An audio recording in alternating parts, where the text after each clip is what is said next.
Okay, like Jerry said, I'm with a nutrient pest management program, and I'm one of the coordinators for the Wisconsin Cover Crop Citizen Science Survey. So before I jump into some of the data, I want to be just put this slide up.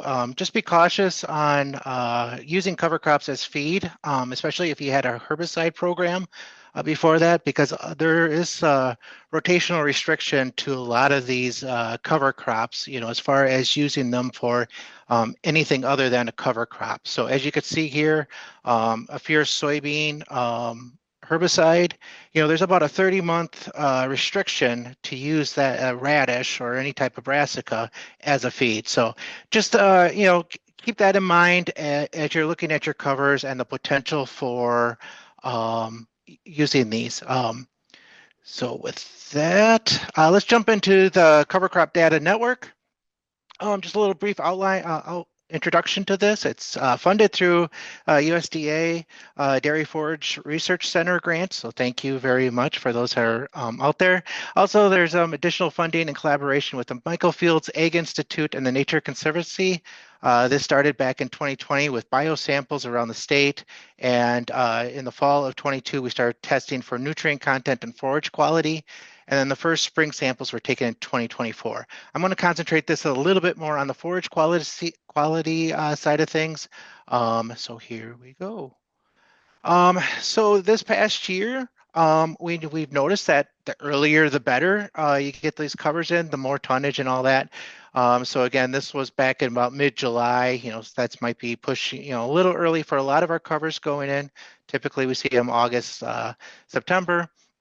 And this one was planted, this is some cereal rye planted in November and harvested in December. Even this year when we got really dry in that October, November, we actually had some producers that weren't able to even submit a sample just because the crop didn't germinate. But, then again, this is a mix that was actually planted in June, probably over this corn crop. And you can see, this was harvested back in December. So you could see that, this brassicas and annual rye really didn't pop through. So, earlier the better, but you kind of have to determine on how you're planting it and how well it establishes. So the main question that I know I always get is, okay, the north-south part of the, how does covers affect being planted in the north side of the state or the south side of the state? Is there any differences? Well, a little bit. So first, what I did to determine the difference between north and south, I use this 22 growing degree mark. There's different ways how to split the state, but I use this. This is kind of what we use when we determine maximum return to nitrogen. So above here is our medium return, medium yielding sites, and this is our high yielding sites. So that's kind of how my agronomy brain, that's how it functions. So as you can see with legumes on the south, on the southern side of the state, we're about 1.3 tons. There's two sites there and about a half a ton here. I want to mention that there are no statistics run on any of this just because of the very small amount of responses that we have. Multi-species, we're pretty close, a little over 2 tons for this. And the multi-species can be anywhere from 3 or 10 different species all mixed together. So you can kind of see that. For some reason, the small grains had a lower yield in the southern side than the northern side. And same thing here with the small grain legumes. But the winter kill, it's pretty close, about half a ton.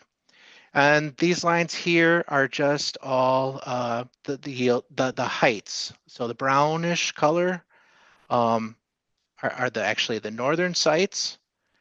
So you could see here that the legumes are pretty much the same height. This multi-species is kind of a wild card. Small grains is about the same, and so on. So I just wanted to bring attention. Yeah, there's some differences in tonnages, but not a lot on some of these. Soil texture. Do clays or sands make a difference on your yield? And so here's your legumes. So here's a clay loam, sandy loam, and then of course your silt loam. So your silt loam soils, like what I have up around the Marathon County area where I serve, are doing pretty well. Um, I'm not sure what's going on here. It might have been really wet when these legumes were established. That way we had a small yield. Multi-species are all over the all over the board here, just because of the different species involved with it. Again, here's small grains, anywhere from a quarter ton to 2 tons on our silt loams. And then again, brassicas on such. So, a wide array of different yields. Again, we did not control any of these samples. The farmers actually went out right before their freezing frost and picked these up. So that's kind of where these are laying out.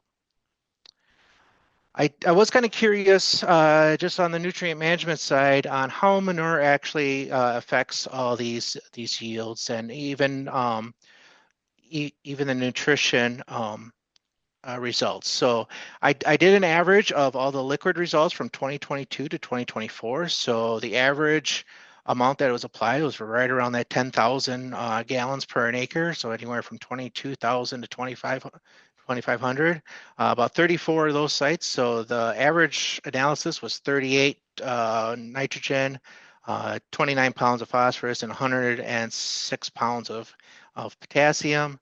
And even the solids, average was 7 tons per acre.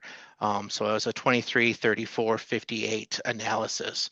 And here's are the assumptions that I took.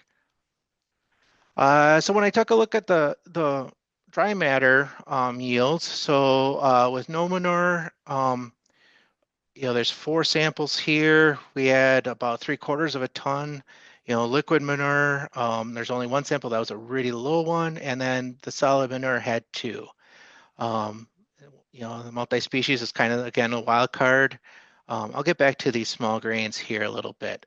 Small grain brassicas, 1 to 2 tons across everything. Small grain legume, here's a half a ton to a little over a ton.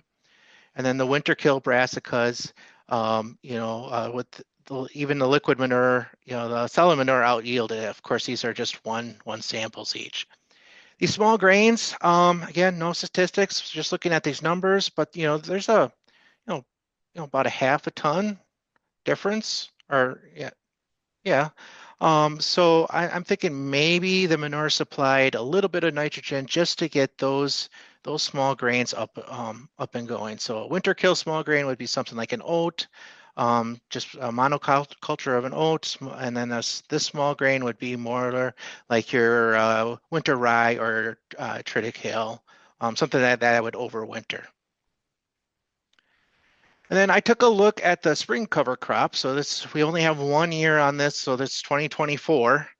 Again, really everything kind of evens out over the winter as far, these, we didn't have any samples for liquid manure or solid manure here.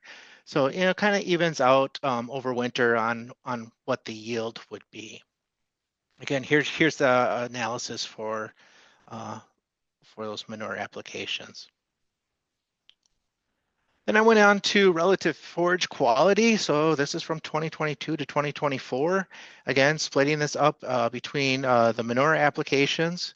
So again, this is very low sample sizes other than these multi-species mixes.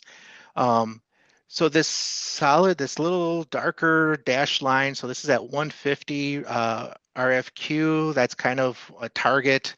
Talking with some other folks on what we want to do have for our dairy. So as you could see, our multi-species mixes, our small grain brassicas are meeting that 150.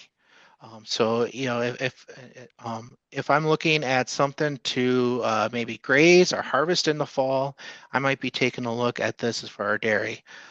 Even for our beef, this is about a 125 right here. So as you can see, pretty much every single one of these species mixes are actually above that 125. So me just being an agronomist, not necessarily a nutritionist, I'd be kind of interested to see how how we could actually utilize those in beef operation as far as harvesting or grazing. The spring forage quality. Again, so this is all the samples taken in the spring of the year. So this is only 2024, this past spring. Again, here's that 150 mark. A lot of the winter kills, small grains. We had some folks harvest those and send those in, are above that mark. And a lot of them are kind of teetering on that 150, but still we could get some decent feed out there. And again, the 125 for the beef animals. Now, NDFD 30. So when Ken was talking about it, I kind of jotted some of those numbers down as he's rambling them off. And so a lot of the samples that we got were, the average numbers are a little bit below. Oh, this one's pretty close to what he had, to 71. But even on the upper sides, we're looking at, for the multi-species mix, I mean, we're at 86, 80, 78, 73. Small grains 85, 78. This I'm assuming this is good, so I'm sure we will have another discussion on this. But just to show you what we're expecting in the fall. And again, here's in the spring. So everything that survived the winter or was harvested. So again, winter, small grain. We're at 74. High of 75 for no manure, and then multi-species mixes, in the upper 60s, and the small grains in the upper 60s to low 70s here. So again, it's kind of falling in what Ken was seeing with some of the research that he's pulled through. And then I just want to finish up with some milk per ton. So again, 22 to 24. From my understanding, we're shooting for about this 3,000 mark. So in the fall, a lot of our manure sites, actually, the green is actually no manure, but we're approaching that 3,000 mark on a lot of these covers here in the fall. And then in the spring, again, we're still right up there. That milk per ton for a lot of these covers. So with that, there's I see about 5 minutes left. So if you're at all interested in participating in this, feel free to check out this website here. You can explore the data. We're constantly updating that, and there's even some cool little graphs that I didn't even touch into that you can play around with. Also, if you are interested in joining, here's this little survey here that you could put your interest in, where we welcome anybody that grows cover crops, whether you're brand new or one of those seasoned farmers. You basically get a kit with a 2x2 foot square, some shears, and all the sample bags are all paid for, and there's a little bit of a cash incentive for you to help us out. So again, anywhere in the state, we really want to focus on the northeast and central side of things. But if you're anywhere else in the state and you really want to participate, we would welcome you. So here is the crew. Again, here's all my contact information. If you want to shoot me a text or give me a call or an email, and I'd be happy to answer any more questions on this. And then here's the rest of my colleagues within the NPM group. So with that, I think, yep, we got some time for questions for the whole crew.